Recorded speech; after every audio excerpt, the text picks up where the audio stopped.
right, thanks so much for sharing that beautiful garden space with us. And I hope you're hungry, because right now we're going to be talking about landscaping with edible plants here in Texas. I'm joined by designer and author Cheryl Beasley from Adelante Design. Welcome to the program. Thank you. Thank you. Very glad to be here. This is a hot topic in gardening. Everybody wants to grow things they can eat, but they're often prevented from doing so by all sorts of weird rules in our culture. Well, that's true, and people need to think of edible plants for their beauty. They are there's a lot of good qualities that these plants have in flower and fruit production, and but a lot of times homeowners associations won't allow vegetable gardens in the front yard, which, you know, if you think of vegetables in row form like traditional farming, then that is understandable. But what we're trying to present in this book is edible plants for design use, and that they can be brought into the ornamental landscape and be beautiful features in the ornamental landscape,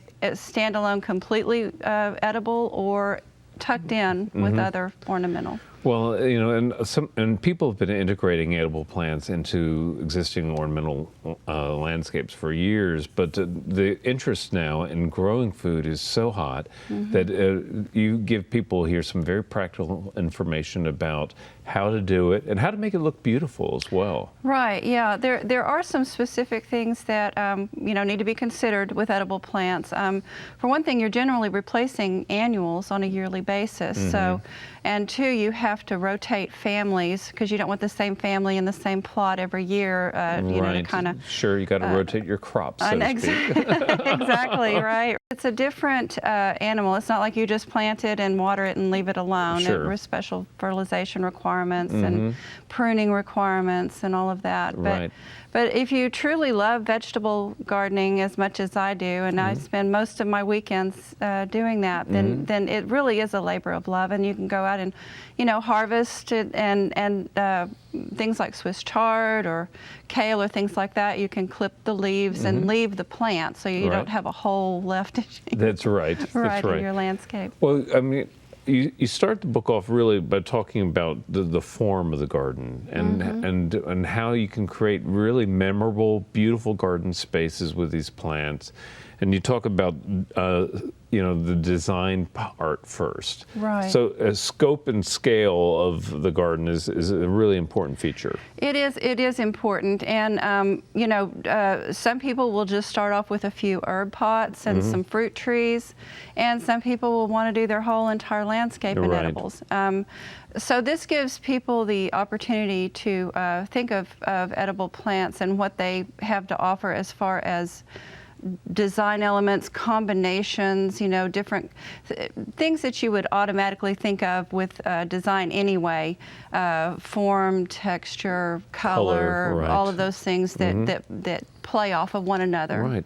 Well, you know, so many of our ornamental gardens, really, their roots are in edible gardens, right? Yeah, I mean, the very first gardens were very practical, you know. I think the very first garden plant was a pomegranate, I think. Right. Which we still use in ornamental landscape. Yeah, and it's a perfect ornamental for Texas, right? It is. You know, so fruit trees are included in the book, even nut crops, things like stone pine, for example, if you want pine nuts, right? Yeah, Italian stone pine, pecans, which are obviously our greatest, you know, I mean, they're, you know, shade tree as far as edibles go. But fruit trees are beautiful, and you know, flowering in the spring, and then you have the fruit, of course, in the summer and fall, and creating LAs with the fruit trees or punctuation. They're just spectacular, and it's a shame they aren't thought of more commonly as ornamentals. Trees. Well, and you know, you talk about the LA, and you're very specifically talking about the kind of forms of planting there, and these can be very formal gardens with alleys and parterres and all those kinds of things, but they could also be very naturalistic looking gardens as well. Exactly, yes. It's whatever you want. Modern gardens, you can use these plants as,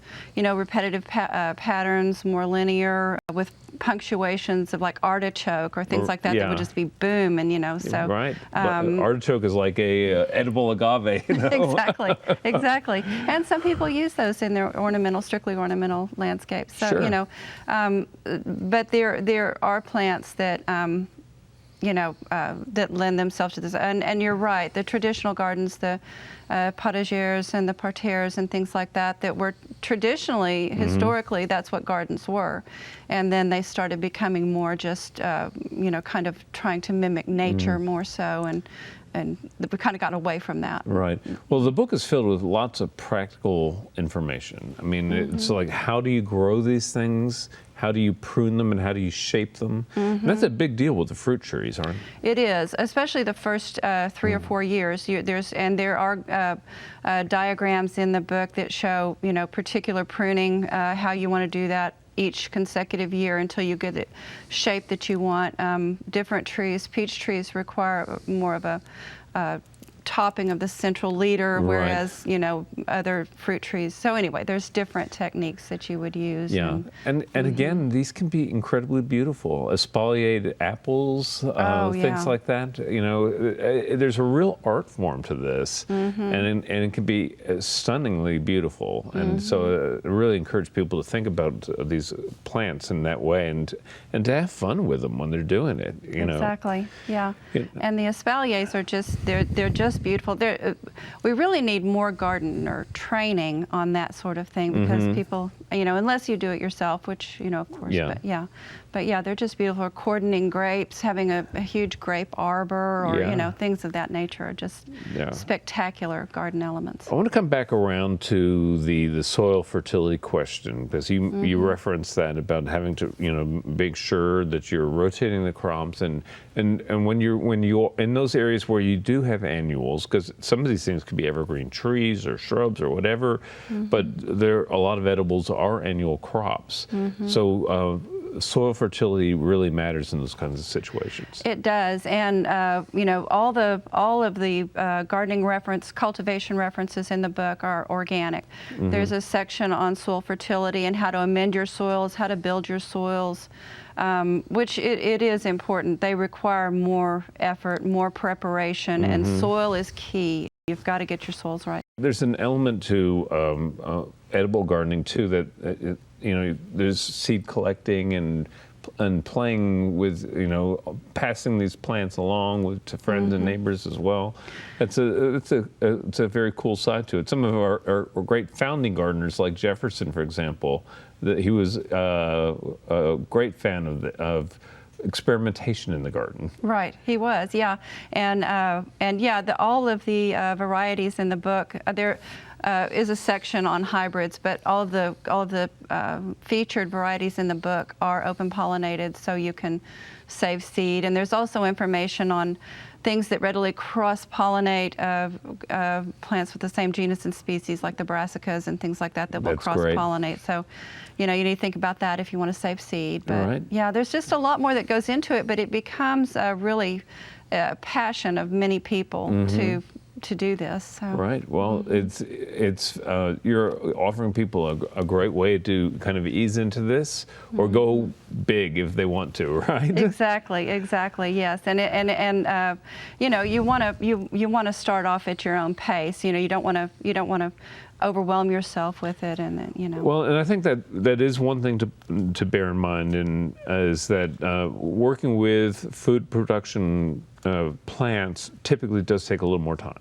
It does, yes, and but then again, permaculture plants, things that require less effort, figs, pomegranates, jujube, which is a great tree that is very underutilized, that don't require as much effort. Okay. So. Well, Cheryl, congratulations on the book. Thank you. It's a great addition to Texas Gardening family in terms of the literature, so we appreciate your efforts, and thank you for being our guest on Central Texas Gardener. Well, thank you for having me. Okay, thanks again to Cheryl Beasley. Again, the book, Landscaping with Edible Plants in Texas. Coming up next is our friend Daphne.